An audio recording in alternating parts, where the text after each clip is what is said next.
I mean, there's been a lot of footage about Biden freezing on stage, but there's also been, in amongst all of that, both deep fakes, which are being created with AI, and also what I call cheap fakes, which is basically where things have been edited. We've had a number of examples of that.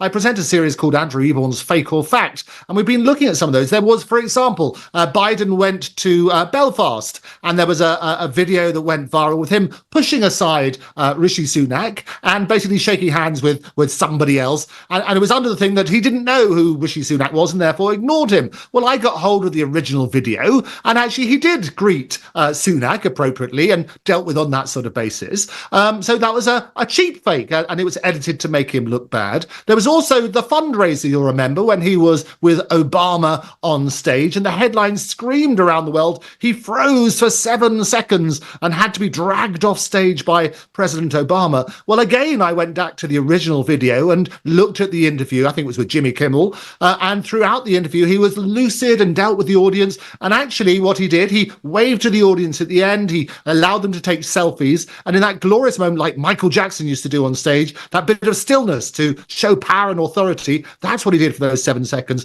But again, the videos were edited. And I think it's very important to separate the two. His debate, however, was absolutely appalling. And what's interesting, it's in the press today. Meanwhile, in that other election, it says here, is what happens. Joe Biden's blamed his poor performance in last week's presidential debate on his jet lag over overseas trips, despite spending 6 days at Camp David preparing for the showdown. Speaking at a campaign event in Virginia last night, the US president admitted the debate against Republican Donald Trump did not go well. Well, that's an understatement. He said, "I didn't have my best night, but the fact is I wasn't very smart," is what he said. He said he was very tired. He's traveled the world twice and he was exhausted. Do you buy that, Taylor? No, I don't. I do not think that this is a case of a one-off. This wasn't one bad night, as many in the media are portraying this to be. This is a pattern of behavior in which the president of the United States is unable to answer questions and cannot speak in a coherent way. Critically analyzing global affairs, the Muckrakers on today's News Talk, TNT. Well, welcome back to the Muckrakers with me, Andrew Eborn. I'm also joined by the wonderful Taylor Hudak, all the way over in Hungary, and Basil. And I think you're still down in Brighton, aren't you, Basil? Indeed I am, Andrew. Very good. We've had an extraordinary time on the Muckrakers in the last week or so. You wanted to say something, Taylor, since you just joined us? Yes. So first of all, I do want to point out, I do think it was mentioned at the beginning of the show that ironically today is, of course, 4th of July, Independence Day in the United States. Also, ironically, they're having a general election in the UK. And on our last show this week on Tuesday, when we were discussing the UK election, it was you, Andrew, that correctly predicted the headlines.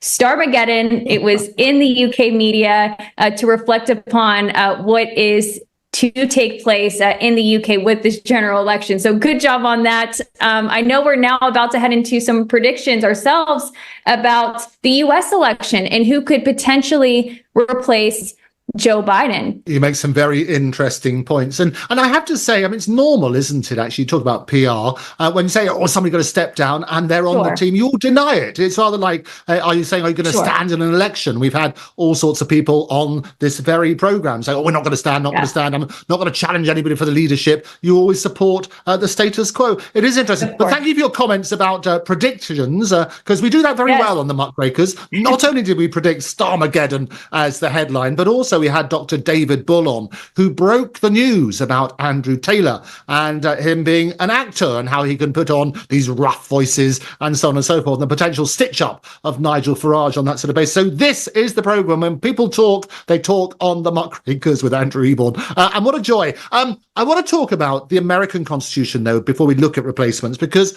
resting face, 25th Amendment, if you have a look at what he's got on that sort of thing.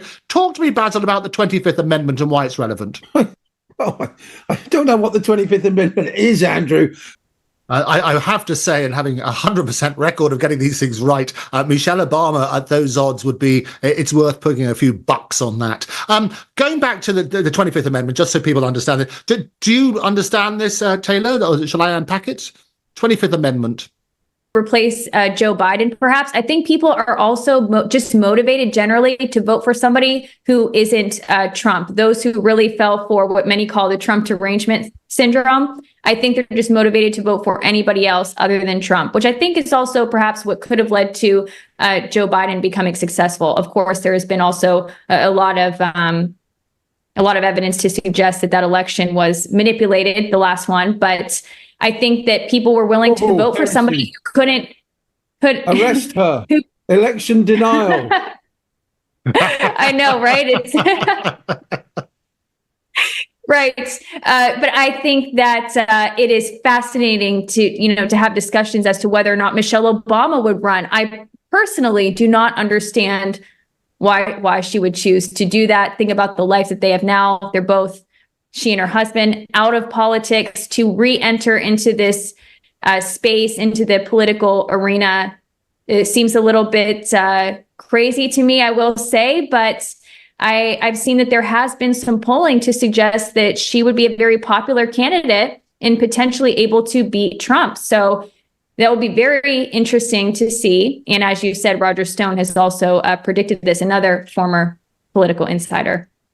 But yes, Andrew, brush us up on the 25th Amendment. Brush us up. Let me tell you all about the 25th, because well done, both of you.